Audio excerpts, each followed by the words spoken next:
this is Greg Patuk, and we are going through the Xin Xin Ming every few lines at a time, week by week, to set us off on a journey to free ourselves from attachment, from duality, and hopefully just to allow ourselves to live in a life that is less or with less stress and just feeling happier and free.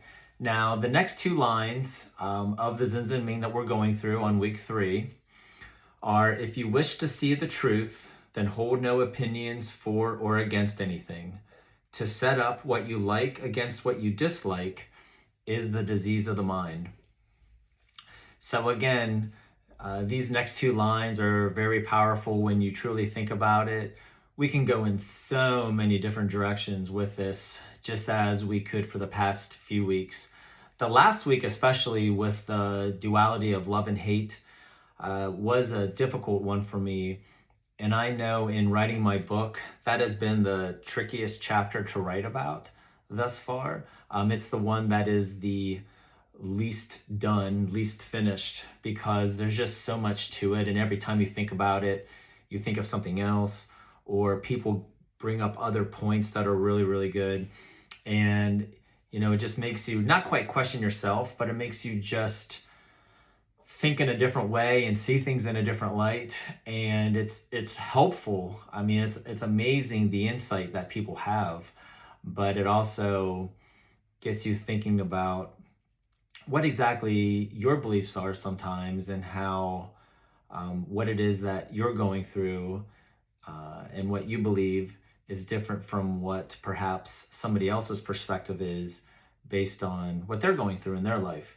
Now, with this passage, I do want to read for the first video of this week, just from my book, something that I picked out.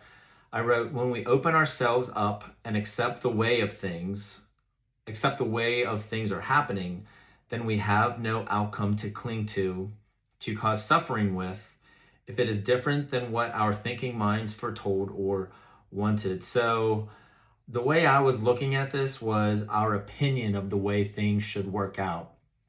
So I was thinking with this paragraph that I wrote, and there's more to it, in my book, about the opinions that we have of specific outcomes, or opinions of how we think things should go.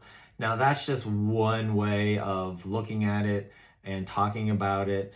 And as I said, there are so many different directions that we can go on, and I'm excited to see if you have any comments or any insights on this passage. And once again, it's, if you wish to see the truth, then hold no opinions for or against anything. To set up what you like against what you dislike is the disease of the mind. I would love to hear what you have to say about this. Please drop a comment about what your insight is. If you're journeying along with us or thinking about this with us, it'll be exciting. Even if I don't know what you're writing, if you don't share and you just want to keep it to yourself, that's wonderful. But it's exciting to think of those people that are following along and writing about this and really gaining insight in their own lives and how this can pertain to them. So I will see you later this week on how this week has been affected by me focusing on these lines of the Xin Xin Ming. And just remember that every moment is truly a blessing. If you want to follow along in the journey of the Xin Xin Ming to see how it can free you of attachment, suffering, and just ease your life overall, please like and subscribe to my channel.